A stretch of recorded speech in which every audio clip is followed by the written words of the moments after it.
নমস্কার বন্ধুরা, রায়চৌধুরী পরিবারে আপনাদের সবাইকে স্বাগত জানাই। আমরা আমাদের পরিবারের দৈনন্দিন কিছু ছোটোখাটো গল্প নিয়ে হাজির হব আপনাদের সামনে। আপনাদেরকে কিছু আনন্দ দিতে পেরে আমাদের ভালো লাগবে। তবে সেই গল্পগুলো শোনার আগে চলুন এই গল্পের চরিত্রে কারা কারা আছে একটু তাদের সাথে আলাপ করে নিই।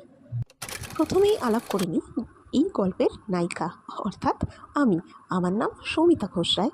আমাকে আপনারা সকলেই চেনেন। বর্তমানে আমি একজন হোম মেকার। এবার চলে যাই গল্পের নায়কের চরিত্রে। ইনি আমার কর্তামশাই, নাম কুণাল চৌধুরী। আমাদের বিবাহ হয় 2022-এ। খুনসুটি ঝগড়াঝাটি আড্ডা নিয়ে আমাদের ভালোই চলছে এই 3টে বছর। এই গল্পের প্রধান আকর্ষণ হলো নায়ক নায়িকার এই সুখের ছোট্ট সংসারে আছে তাদের 5টি কন্যা সন্তান।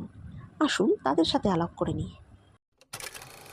ইনি হলেন সব থেকে বড় মেয়ে, নাম টিটু।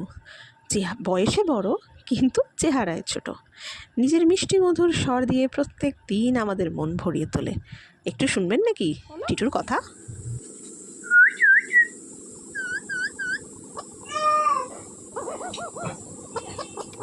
এবার আলাপ করিয়ে দিই মেজো মেয়ের সাথে। এই হলো আমার মেজো মেয়ে, নাম ডুগ্গু।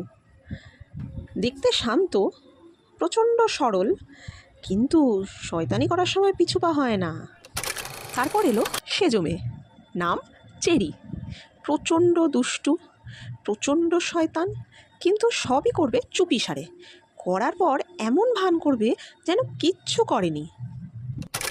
সেজো মেয়ের পরে সব থেকে চঞ্চল যে, এই হলো সে, নাম পুগলু।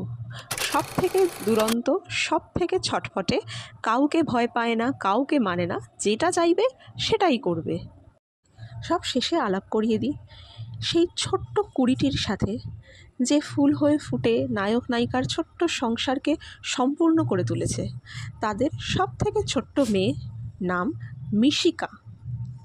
এই 5টি ঈশ্বরের দান আমাদেরকে যে ভালোবাসায় জড়িয়ে রেখেছে, সেই মায়ার বাঁধন কাটিয়ে কোথাও যেতে পারি না। এবারের জন্য বিদায় নিচ্ছি। আবার ফিরে আসবো একটি ছোট্ট গল্প নিয়ে। ফলো করে রাখুন দ্য রায়চৌধুরী ফ্যামিলিকে। গল্প হলেও সত্যি।